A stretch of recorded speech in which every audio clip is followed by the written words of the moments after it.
Les musulmans, les non-musulmans, ceux qui habitent en ville, ceux qui habitent pas en ville, la France périphérique. C'est pas la même question du débat de ce matin. Parce que je suis moi inquiet de voir. On peut le resserrer point... sur la question qu'a posée Jean-Claude Dacier, qui est une vraie question. Oui, je voudrais répondre à Jean-Claude Dacier. Dans les 70-80, il y avait un peuple français qui était traversé par une espèce de même culture. Je suis d'accord, mais ce n'est plus le cas. La France, elle a évolué, ce n'est plus la même que dans les années 70. Je pense que ça n'est pas inéluctable. Bon, voilà. Par exemple, juste une oui, Fatima Benomar, et après...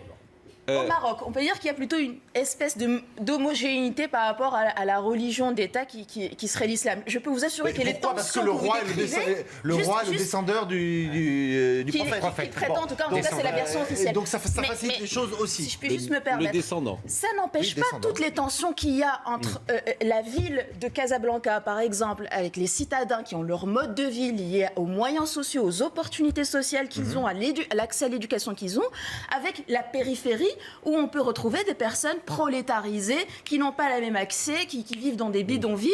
Et là, on retrouve ces tensions. C'est-à-dire que vous pourrez vous débarrasser des personnes issues de l'immigration, qu'il restera toujours un espèce de choc culturel, de mode de vie entre des personnes prolétarisées, exploitées, qui existent en banlieue, même si elles sont d'origine française, depuis je ne sais combien de générations. Et ils n'ont pas forcément les modes de vie. L'ouvrier, même français, blanc, de je ne sais combien de générations, et la personne qui vient en centre-ville avec ses opportunités, ses moyens, il va y avoir un choc culturel du fait de différences fondamentales. C'est un problème, je dirais presque quantitatif. Il y a quelque chose que c'est un problème de degré, cher ami. Oui, les Français ont le sentiment que dans certains endroits, parce qu'en plus les Français, attention quand on dit les Français d'origine, qui ne sont pas d'origine immigrée, ont le sentiment de ne plus se sentir à l'aise chez eux. C'est pourquoi c'est un problème. Mais évidemment pas tous. Évidemment, ça serait trop simple.